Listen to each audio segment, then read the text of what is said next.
Selamat berjumpa dengan Yan di channel Morat Marit.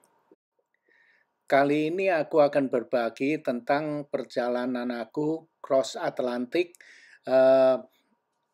cruise yang dimulai dari Barcelona, kemudian Portugis, dan menyeberang lautan Atlantik menuju ke New York. Nah, di background kali ini yang kalian lihat, ini adalah sewaktu kapal masuk docking di New York City pada malam hari. Kali ini aku akan cerita tentang kehidupan pelaut Indonesia yang bekerja di kapal pesiar ini. Video ini aku ambil di teras depan kamar aku. Kamar aku lokasinya sangat bagus sekali, berada di depan bagian depan moncongnya kapal ini. Nah itu lihat balkoninya sangat besar sekali ya, dan menghadap ke moncong depan kapal gitu. Nah ini lihat aku putarkan, sebentar lagi bisa melihat itu depannya kapalnya bisa kelihatan kan. Nah itu ujungnya itu. Nah ini dalamnya. Dalam tempat tidurnya, kamarnya besar sekali karena ini adalah kamar penthouse. Nah kalau kalian lihat jendela itu, yang nomor 3 itu adalah kamar aku. Nah ini dia, yang aku kasih kotak merah itu adalah kamar aku. Jadi persis di depan, bagus sekali pemandangannya kalau sedang berlayar. Tapi negatifnya, kalau ombak besar terasa sekali kapal itu naik turun begitu. Nah ini aku sedang berada di belakang kapal. Nah ini lihat nih, pemandangannya bagus kan. Kalau lagi terang di lautan kalian bisa lihat sendiri kan. Bukan main ini pemandangannya. Nah ini dia balkoninya besar ya.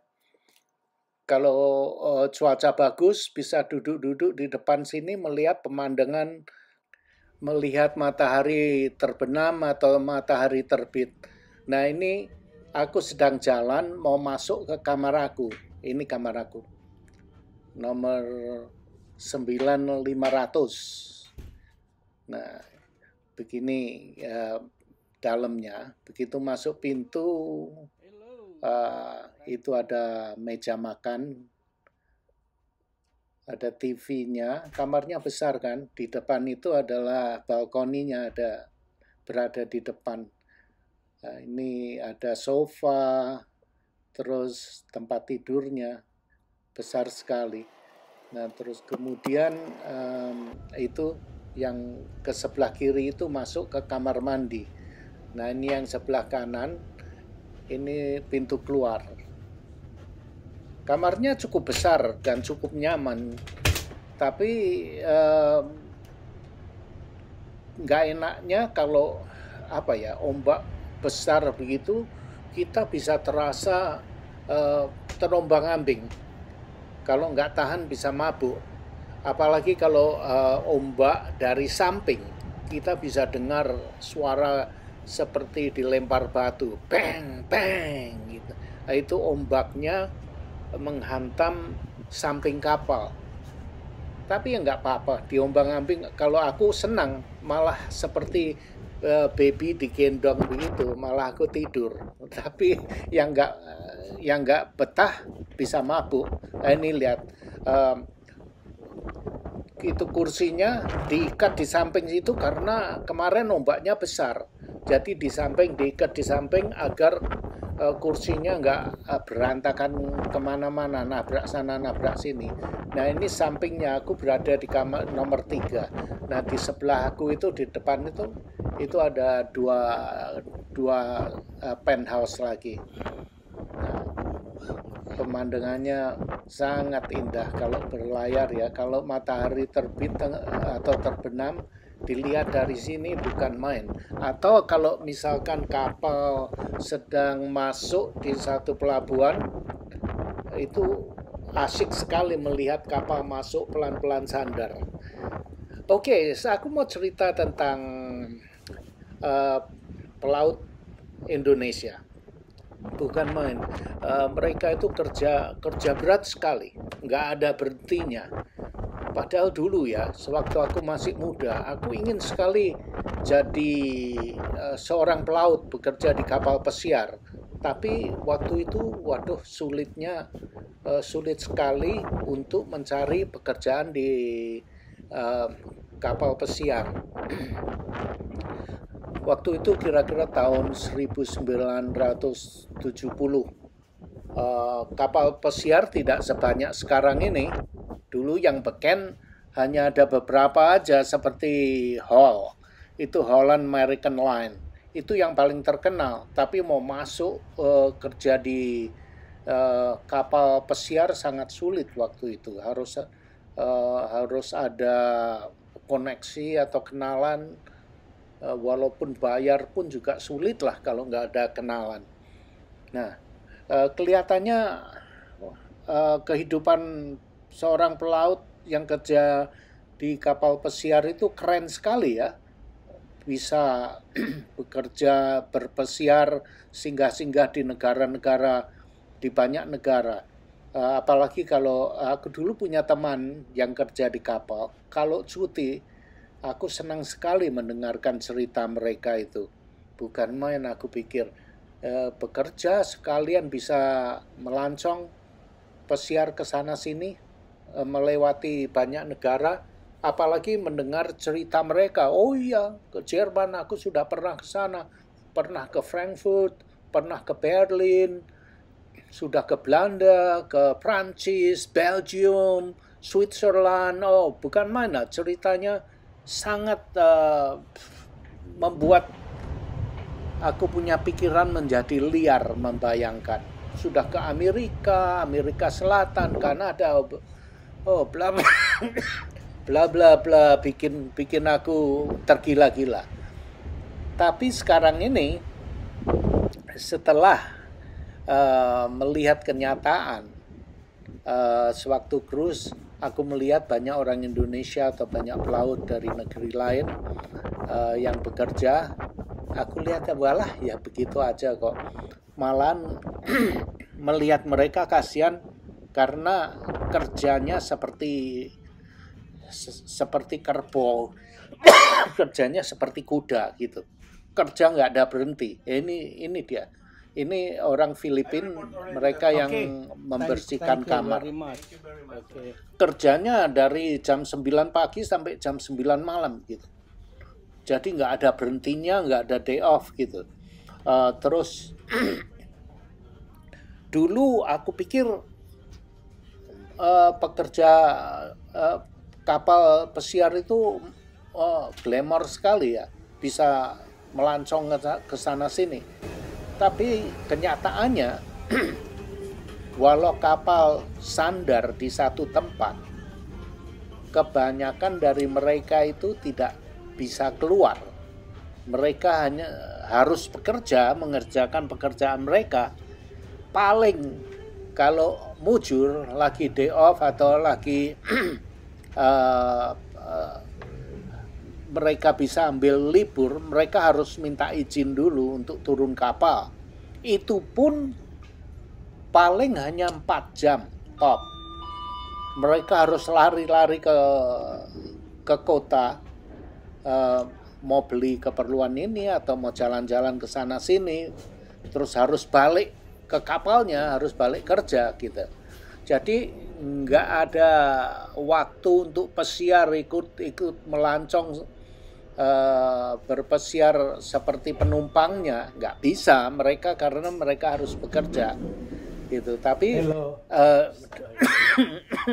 tapi dulunya sewaktu aku dengar cerita teman aku tuh, ceritanya lain. Dia bilang, oh iya saya sudah pernah ke sana sini, pernah ke Berlin, ke Hamburg, pernah ke Holland, Amsterdam. Bukan main cerita mereka itu.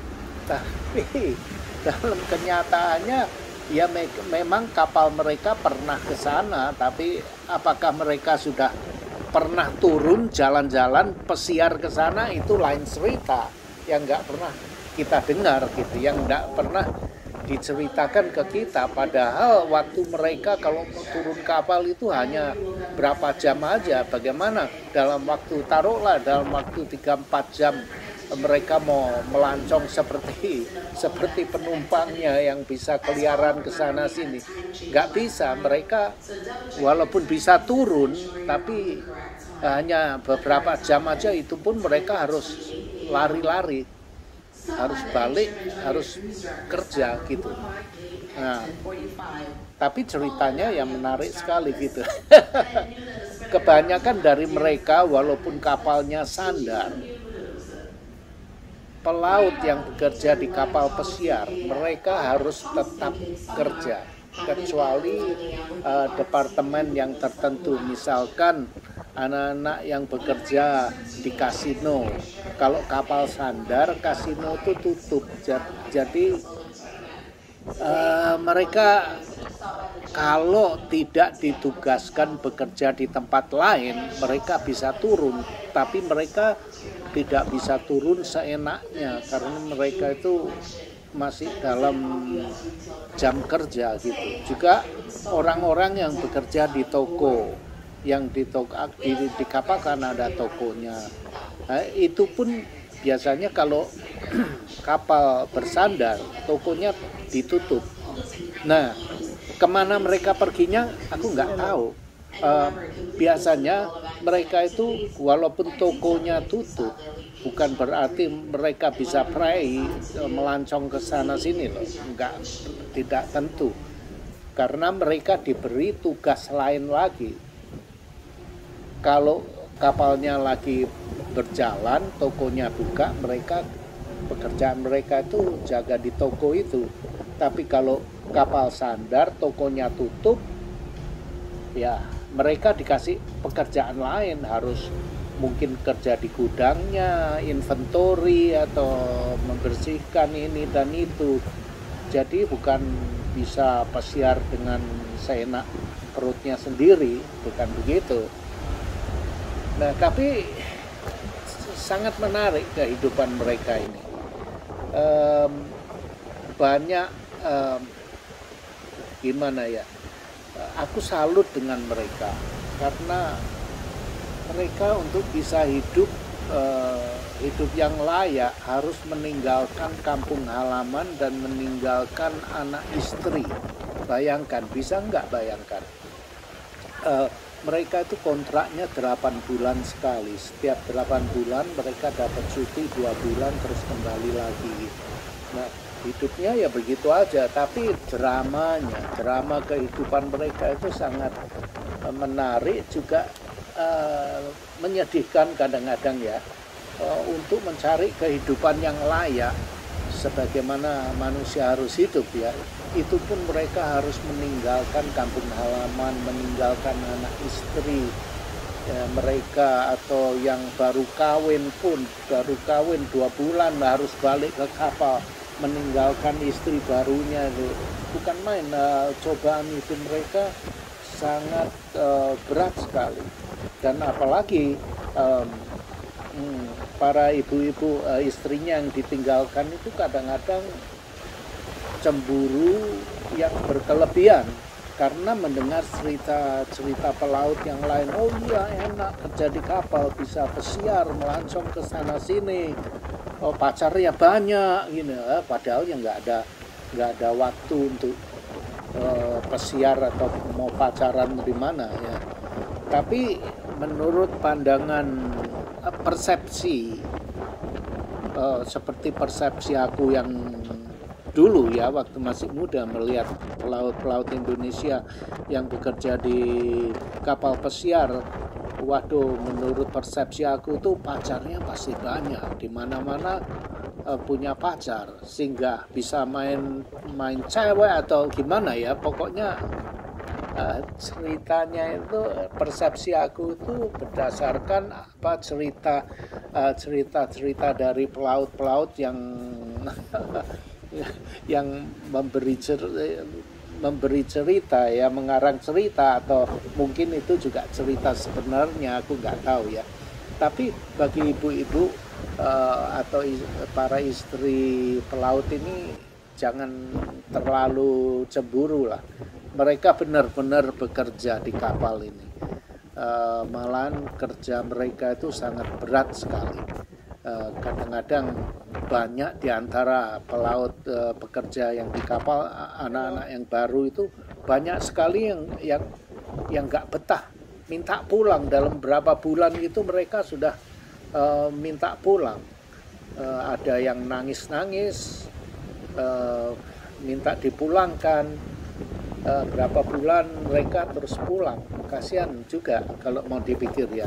Mau cari bekerja di kapal, kebanyakan ada yang ngutang, ada pinjam duit dari orang tuanya, ada yang orang tuanya pinjam uang dari orang lain, atau mungkin menjual sawah. Akhirnya hanya beberapa bulan nggak tahan, minta pulang. Kan menyedihkan itu ya. Banyak sekali cerita-cerita tentang drama seorang pelaut ya. Tapi kehidupannya menarik sekali kok. Mereka benar-benar aku salut, bekerja berat.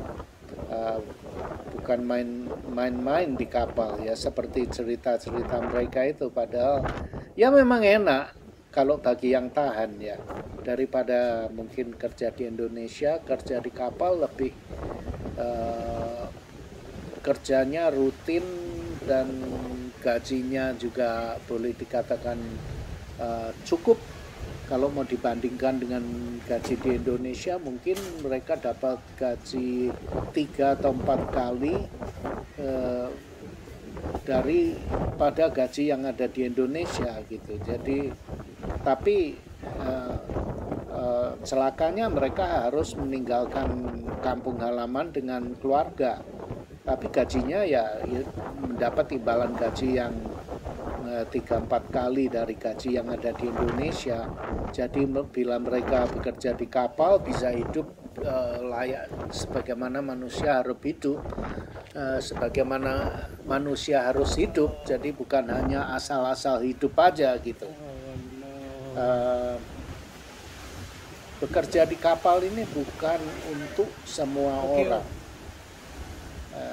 Banyak yang orang tidak betah kerja di kapal ini karena kerjanya memang berat sekali kerja di kapal, bukan pekerjaan yang gampang. Misalkan sebagai cuci piring aja, kamu bisa bayangkan nggak cuci piring melayani manusia yang seperti di kapal ini, kapasitasnya antara 2.500-3.000 orang. Nah itu belum krunya juga ya. Nah bisa nggak bayangin cuci piring untuk 3.000 orang? Maka itu aku mendengar cerita dari salah seorang Indonesia yang kerja di kapal ini. Dia bilang ada orang baru kerja di kapal, berapa bulan dia minta pulang, minta dipulangkan, nangis-nangis katanya. Setiap hari cuci piring selalu datang terus, nggak pernah berhenti. Ya begitulah, bayangin 3.000 orang, setiap orang makan pagi, makan siang, makan sore, bayangkan apa nggak nangis cuci piringnya. Kerjanya sangat berat sekali. Saat ini aku sedang olahraga jalan. Jadi aku olahraga jalan mengelilingi kapal.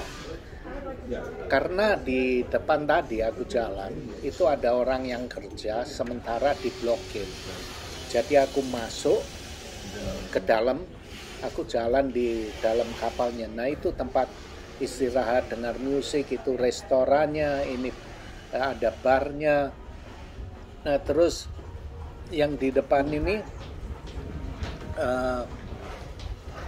itu adalah tokonya, di dalam kapal ada tokonya. Nah ini dia toko yang jual pakaian, jual sepatu, kacamata, segala macam. Yang sebelah kiri ini toko yang jual berlian, cincin, tas, segala macam, banyak sekali yang dijual.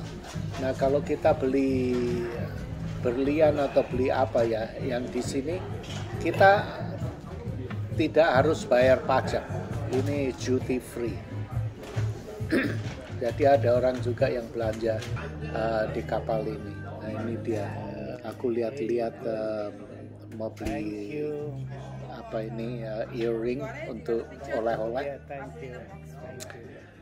Ya kerjanya gitu, jalan belanja terus sekarang jalan lagi.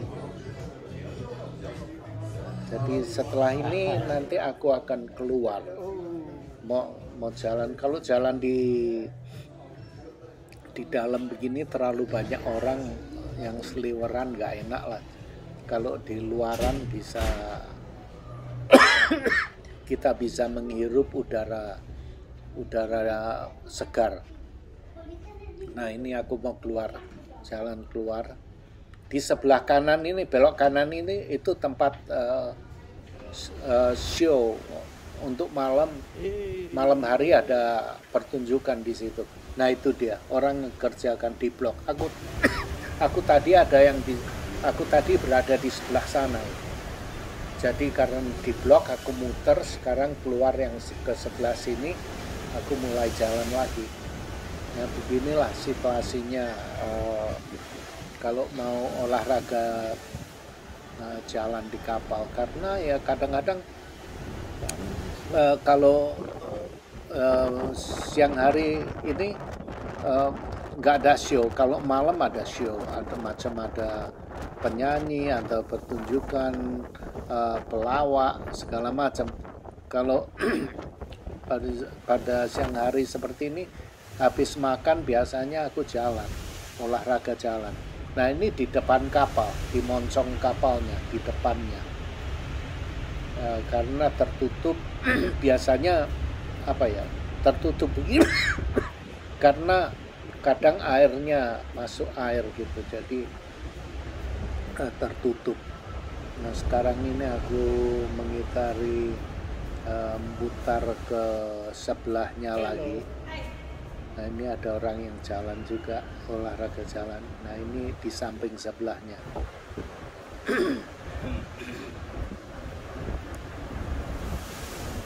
Inilah ombaknya, lihat ombak. Kapal ini panjangnya kira-kira 2-3 kali lapangan sepak bola. Lebarnya juga kira-kira 1,5 lapangan sepak bola gitu. Panjang mungkin 2 kali atau 3 kali panjangnya. Nah, kalau aku muteri kapal 2,5 kali muter kapal ini, itu sama dengan 1 mile. 1 mile itu kira-kira ya 1,5 kilo. Kalau aku jalan 5 kali itu 3 kilo. 3 kilometer jaraknya. Nah, ini jalan, lihat ini samping kapal. Nah di atas itu ada kapal penyelamat. Misalkan ada problem, kapalnya rusak atau mau tenggelam. Nah ini kapal-kapal ini yang diturunkan untuk semua penumpang. Nah cukup atau enggaknya nggak tahu ya, nggak pernah nyoba, tapi kira-kira ya cukup lah, disediakan segitu banyak untuk bila ada keadaan darurat, kapal itu dimasukkan ke air, terus orangnya muat orang-orang yang penumpang yang ada di kapal ini, kemungkinan ya cukup. Tapi 3.000 orang ya nggak tahu ya ini berapa kapal ini. Satu kapal ini kalau desekan nggak tahu ya 200 orang. Nggak tahu, mungkin 3.000 orang tuh banyak loh. Kalau ini 100 atau 200 orang cukup nggak satu kapal ini? Terus pelampung juga. Kalau ada dalam keadaan darurat, setiap kamar itu ada pelampungnya. Jadi cukup untuk semua orang. Nah, ini begitu panjangnya kapalnya. Setiap berapa meter gitu ada kamera, ada CCTV-nya. Kemudian dilengkapi juga dengan alat. Misalkan ada orang yang kecebur ke laut, mereka tahu karena ada alat sensor. Lihat itu sebelah kiri, kamera juga. Selain kamera juga ada alat sensor. Misalkan ada orang yang terlempar mabuk, terlempar ke laut, mereka tahu. Tapi kalau sampai bisa kelempar ke laut itu ya kalau nggak mabuk ya bunuh diri lah. Nah, ini sudah sampai di belakangnya. Ini belakang kapal. Sebentar lagi kalian akan melihat itu. Indah sekali tuh, lihat ombaknya. Ya, bukan ombaknya ya, bekas dari baling-baling kapalnya itu. Nah, sekarang itu lebarnya sampai ke sana. Nah, lihat ya. Nah, itu bekas baling-baling kapalnya. Nah, rata-rata itu kapal itu jalan kecepatannya kira-kira 20 atau 25 knot per jam. 20 km per jam kalau mobil ya pelan ya, tapi kalau di laut ya cukup cepat lah. Itu ada orang jalan, aku nggak mau ngambil mukanya, jadi aku arahkan kamera ke samping. Ya beginilah kira-kira situasi jalan-jalan di kapal seperti ini. Oke, aku akan biarkan kalian untuk mendengar ombak dan suara angin yang sangat kencang sekali. Selamat menikmati video ini sampai selesai.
Belok kanan ini menuju ke atriumnya. Nah, ini ada bar di sini, di sebelah kanan lagi itu ada Starbucks jual kopi, di atas itu ada restoran buka 24 jam. Nah, terus sebelah kiri ini ada toko. Nah, lihat itu. Sebelah kiri ini toko jual berlian, jam tangan. Nah, di depan itu customer service-nya. Nah, di sini tempat orang-orang duduk di atrium. Di atas itu restoran. Sambil nonton TV, kadang ada pertunjukan trivia. Nah, lihat tuh sebelah kiri, depan sana itu Starbucks, itu coffee. Naik atas ke tangga, itu restoran buka 24 jam, bisa beli kopi, bukan beli kopi ya, itu free. Kita bisa pesan kopi, terus bisa pesan makanan ringan. Bagus ya atriumnya. Kadang kalau malam ada dancing, live music di sini. Terus kita mau jalan lagi, keluar sebentar lagi.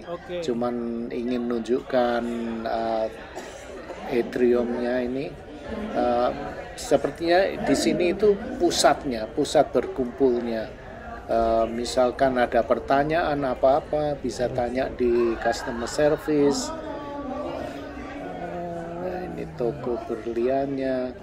Terus lihat lagi, itu barnya yang di depan. Orang banyak duduk-duduk. Ini orang Indonesia ini, pelayannya itu. Aku mau jalan, itu yang di depan cewek dua itu pekerja, nggak tahu dia kerja di section mana, aku nggak tahu. Biasanya itu seperti supervisornya atau team leader, nggak tahu. Kalau kalian lihat sebelah kiri ini Hibachi, restoran Jepang. Sebelah kiri di bawah itu juga tempat duduk-duduk, ada live music, orang main piano. Sebelah kiri itu Chinese restoran. Nah, itu Chinese restoran, terus ada barnya. Terus di depan itu toko tadi yang aku lewat, toko jualan.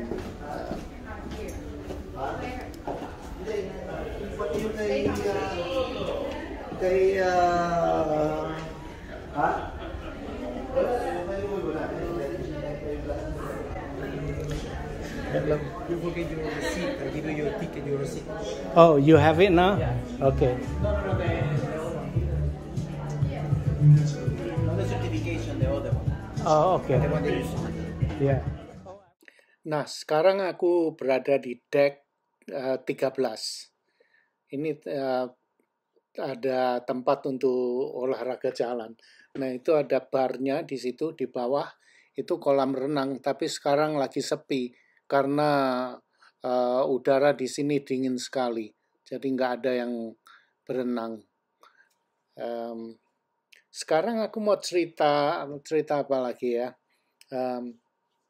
Nah, sekarang kalian lihat di tempat ini ya, atau tempat di mana aku jalan-jalan tadi, keliling-keliling, itu tempat untuk penumpang, untuk para penumpang di kapal pesiar ini. Sedangkan orang pelaut yang bekerja di kapal ini, mereka tidak boleh jalan-jalan di area di mana untuk spesial untuk penumpang. Ini kecuali mereka bekerja, misalkan mereka bekerja di restoran atau kerja di bar, baru mereka boleh berada di area itu. Tapi kalau misalkan mereka tidak bekerja, mereka tidak boleh masuk ke area ini. Karena ini area ini khusus untuk para penumpang saja. Nah, untuk para pekerja kapal ini, mereka mempunyai area tersendiri. Area mereka ada di deck bawah. Itu kamar mereka mempunyai dining room tersendiri, tempat makan. Makan juga disediakan dengan kapal, tempat tidur pun juga free. Mereka tidak perlu membayar. Jadi gaji mereka itu gaji bersih. Kalau mereka tidak bekerja, mereka tidak boleh berkeliaran di tempat penumpang. Jadi mereka mempunyai tempat tersendiri. Paling mereka juga Kalau tidak bekerja mereka ya harus tidur karena apa ya, kerjanya 12 jam, 10 jam gitu. Jadi kalau nggak tidur akhirnya mereka nanti nggak bisa kerja gitu.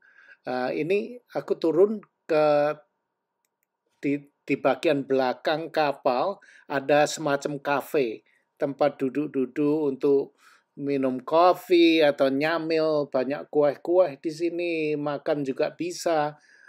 Nanti aku tunjukkan areanya, tapi ini area tempat duduknya. Nah, di belakang sana itu bar, bisa pesan minuman.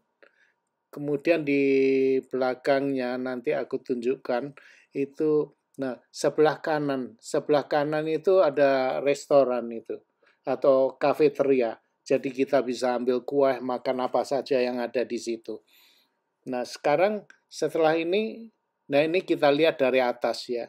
Kemudian kita masuk ke area untuk para penumpang relax. Di sini kalau malam ada dancing, dansa-dansa, pesta-pesta di sini, di tengah-tengah situ.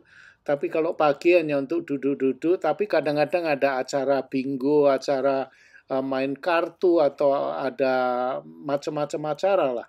Ini di bagian depannya kapal, kalian bisa lihat ke bawah ya, itu kelihatan. Nah, ini berada di deck 13. Kamar aku di bawah sana itu. Di deck 9. Coba lihat. Kita bisa relax di sini. Nah, itu orang kerja itu, pelayannya. Kita bisa duduk-duduk di sini sambil pesan minuman, pesan koktail. Ada pelayannya yang bekerja di sini. Nah, ini cewek ini pelayannya, nganter-nganter minuman gitu. Nah, kalau mereka kerja boleh berada di tempat ini, tapi kalau sehabis jam kerja mereka nggak boleh berkeliaran di tempat ini. Mereka paling ya tidur lah, capek karena kerjanya 12 jam sehari. Oke, sampai di sini dulu video kali ini dan jangan lupa support channel aku ya. Dan klik like, comment, share, dan subscribe. Semoga kalian semua sehat-sehat. Bye-bye.